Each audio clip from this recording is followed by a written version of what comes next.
बच्चों, आज हम लोग मात्रकों की पद्धति के बारे में पढ़ेंगे कि हम लोग कितनी तरह के मात्रकों की पद्धति यानी सिस्टम ऑफ यूनिट यूज़ करते हैं।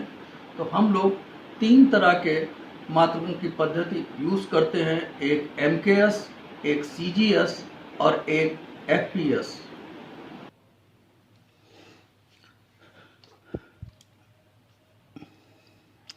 तो मात्रकों की पद्धति यानी सिस्टम ऑफ यूनिट्स, हम लोग मात्रकों की 3 पद्धति होती हैं, एक MKS पद्धति यानी MKS सिस्टम, एक CGS पद्धति यानी CGS सिस्टम और FPS पद्धति यानी FPS सिस्टम।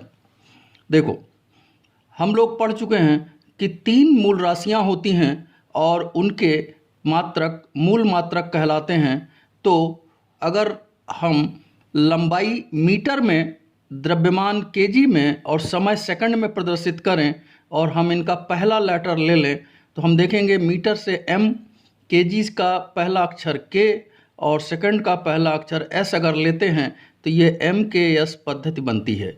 इसी प्रकार अगर हम लंबाई को सेंटीमीटर में, द्रव्यमान को ग्राम में और समय को सेकंड में लेंगे और इनका पहला लेटर अगर हम लेते हैं तो हम देखेंगे कि सेंटीमीटर का C, ग्राम का G और सेकंड का S अगर लेते हैं तो ये एक नई पद्धति बनती है और इसे हम CGS सिस्टम कहते हैं।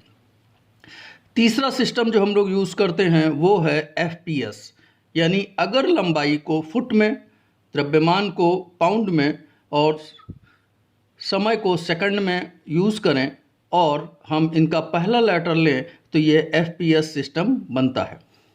अब हम लोग मात्रकों की अंतर्राष्ट्रीय पद्धति यानी इंटरनेशनल सिस्टम ऑफ यूनिट्स, जो पूरे वर्ल्ड में यूज़ किया जाता है, उसे हम लोग पढ़ेंगे।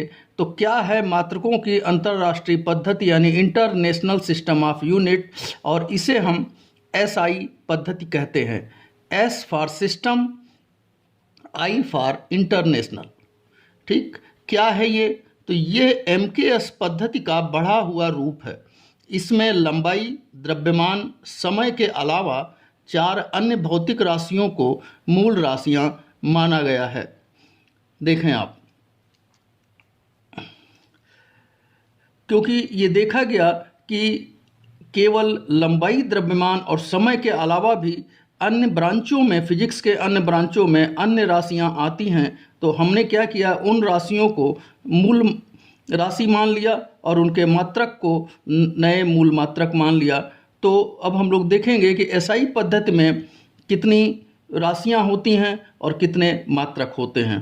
तो नंबर 1, मूल राशि लंबाई मीटर में हम लोग प्रदर्शित करते हैं, इसे हम M से संकेत करते हैं। दूसरा, द्रव्यमान केजी में लेते हैं और इसमें इसे केजी से प्रदर्शित करते हैं। तीसरा, समय यानी सेकंड, ठीक है, इसे S से प्रदर्शित करते हैं। और चौथी राशि ताप यानी टेम्परेचर, और इसका मात्रक होता है केल्विन और इसे K से प्रदर्शित करते हैं। तीसरा, ज्योति तीव्रता यानी ल्यूमिनस इंटेंसिटी, और इसका मात्रक है कैंडिला और इसे हम CD से प्रदर्शित करते हैं। और छठा जो नई राशि ऐड की गई वो है वैद्युत धारा यानी इलेक्ट्रिक करंट, इसे हम एम्पियर, इसका मात्रक एम्पियर होता है और इसे हम A से प्रदर्शित करते हैं। लेकिन जब हम केमिस्ट्री में पहुँचे तो वहाँ पर देखा गया कि इन सब से काम नहीं चल रहा था। तो केमिस्ट्री में हमने एक नई राशि ली और उसे हम लोग कहते हैं पदार्थ की मात्रा यानी अमाउंट ऑफ सब्सटेंस, और इसका मात्रक मोल माना गया और इसे हम MOL से प्रदर्शित करते हैं। तो हम देखते हैं कि पहले MKS में केवल 3 राशियां थीं, लंबाई, द्रव्यमान और समय, लेकिन SI पद्धति में वो संख्या 7 हो गई। एक बार फिर से रिपीट करते हैं, कौन कौन सी? एक लंबाई, द्रव्यमान, समय, ताप, ज्योति तीव्रता, वैद्युत धारा और पदार्थ की मात्रा। लेकिन जब हम मैथ में पहुँचे तो हमने देखा कि इनसे हमारा काम नहीं चल रहा था, तो हमने 2 और नए मात्रक इसमें ऐड किए जिन्हें हम पूरक मात्रक कहते हैं।